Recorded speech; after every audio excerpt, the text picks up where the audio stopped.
খাব্বাব রাদিয়াল্লাহু তাআলা আনহু তিনি ছিলেন একজন কামার। খাব্বাব রাদিয়াল্লাহু তাআলা আনহু তিনি একজন কামার ছিলেন। লোহা পিটিয়ে তিনি দা কোনটা করে তিনি বানাইতেন। ইসলামের দাওয়াতে খাব্বাব রাদিয়াল্লাহু তাআলা তিনি ইসলাম ধর্ম গ্রহণ করেছেন, কালেমা পড়েছেন। এই কথা যখন কাফের বেঈমানরা শুনেছেন, শোনার সাথে সাথে বলল কি, ওই খাব্বাব রাদিয়াল্লাহু তাআলার উপরে এমন ভাবে অত্যাচার শুরু করে দিয়েছেন। কাফের বেঈমানেরা, যুবকেরা ওই খাব্বাব রাদিয়াল্লাহু তাআলাকে তিনি যে লোহা গরম করতেন, যে অঙ্গারগুলা ছিল, এই অঙ্গারগুলা কি করলেন, তার সামনে গেলেন, বলতেছে খাব্বাব তুমি নাকি ইসলাম কবুল করেছো, কালিমা পড়েছো? খাব্বাব বললেন, হ্যাঁ আমি কালিমা পড়েছি, ইসলাম ধর্ম কবুল করেছি। বলতেছে ইসলাম ধর্ম ছেড়ে দাও, কালিমা ছেড়ে দাও। বলতেছে না, আমি কালিমা ছাড়বো না, ইসলাম ছাড়বো না। এটা বলার সাথে সাথে খাব্বাব রাদিয়াল্লাহু তাআলা আনহুকে ওই কাফেরের ছেলেরা, কাফের বেঈমানেরা ওই খাব্বাব রাদিয়াল্লাহু তাআলা আনহুকে আক্রমণ শুরু করলো। এক পর্যায়ে তিনি যে লোহা গরম করার জন্য অঙ্গারগুলা, এই অঙ্গারগুলা কি করলেন, তারা এই অঙ্গারগুলা বিছিয়ে দিলেন, জ্বলন্ত আগুনের কয়লাগুলা জমিনের মধ্যে বিছিয়ে দিলেন। আর খাব্বাব রাদিয়াল্লাহু তাআলা আনহুকে কি করলেন, ওই কাফেরের বেঈমানের ছেলেগুলা ওই খাব্বাব রাদিয়াল্লাহু তাআলা আনহুকে জ্বলন্ত কয়লার মধ্যে খাব্বাব রাদিয়াল্লাহু তাআলা আনহুকে শোয়াই দিলেন। ইসলামের জন্য কত কষ্ট করেছে আমরা, ইসলামটা কত সহজে পেয়েছি।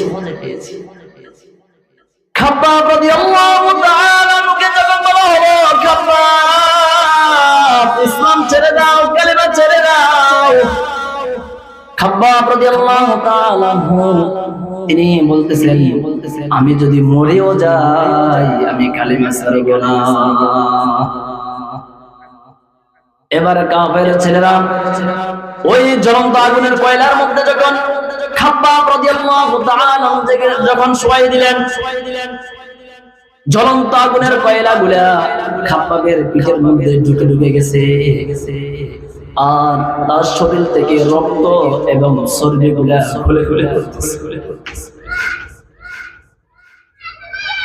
আগুনের অঙ্গারগুলা তার শরীরের রক্ত বের হয়ে, চর্বিগুলা বের হয়ে ওই খাব্বাব রাদিয়াল্লাহু তাআলা আনহু পিঠের মধ্যে ঢুকে গেছে। আগুনের অঙ্গারগুলো এই রক্ত এবং চর্বিগুলা বের হওয়ার কারণে তারপরে ওই আগুনের অঙ্গারগুলা নিভে গেছে। তার পিঠের মধ্যে এই অঙ্গারগুলা ঢুকে গেছে। খলিফা ওমরের শাসনামলে একদিন তিনি দেখলেন খাব্বাব রাদিয়াল্লাহু তাআলা আনহু তিনি তার পিঠের মধ্যে কোনো কাপড় নেই। তিনি হাত দিয়ে দেখলেন তার হাত তার পিঠের মধ্যে ঢুকে যাচ্ছে। তিনি তাকিয়ে দেখতেছেন খাব্বাব রাদিয়াল্লাহু তাআলা আনহুর পিঠ ছিদ্র ছিদ্র হয়ে আছে, সাদা সাদা হয়ে আছে। এবার ওমর ইবনে খাত্তাব তিনি খাব্বাবকে প্রশ্ন করলেন, খাব্বাব তোমার পিঠের মধ্যে এমন গর্তগুলা কেমন করে হয়েছে? তোমার কি কোনো বসন্ত হয়েছে? তোমার শরীরের মধ্যে কি কোনো গুণা উঠেছে? খাব্বাব এবার কেঁদে কেঁদে বলতেছে, ভাই ওমর, আমার আগের কথা মনে করে দিলে, ইসলাম কবুল করেছি, ঈমান এনেছি, কাফেরের সন্তানগুলা আমাকে জ্বলন্ত কয়লার মধ্যে আমাকে শোয়াই রেখেছে। শুধু তাই নয়, কিতাবের মধ্যে এসেছে খাব্বাব রাদিয়াল্লাহু তাআলা আনহুর নাতিপুতিরা তার সাথে দুষ্টামি করে তার পিঠের মধ্যে এত বড় ছিদ্র হয়েছে, বড় বড় খেজুর তার পিঠের ছিদ্রের মধ্যে তার নাতিপুতিরা ঢুকিয়ে রাখতো। কত কষ্ট তারা করেছে। এত কষ্ট তারা করেছেন, তারপরে ঈমান ছেড়ে দেন নাই। আজকে আমাদের ঈমান এত দুর্বল, ঈমান এত দুর্বল, নবীর ভালোবাসা, নবীর মুহাব্বত আমাদের অন্তরের মধ্যে নেই।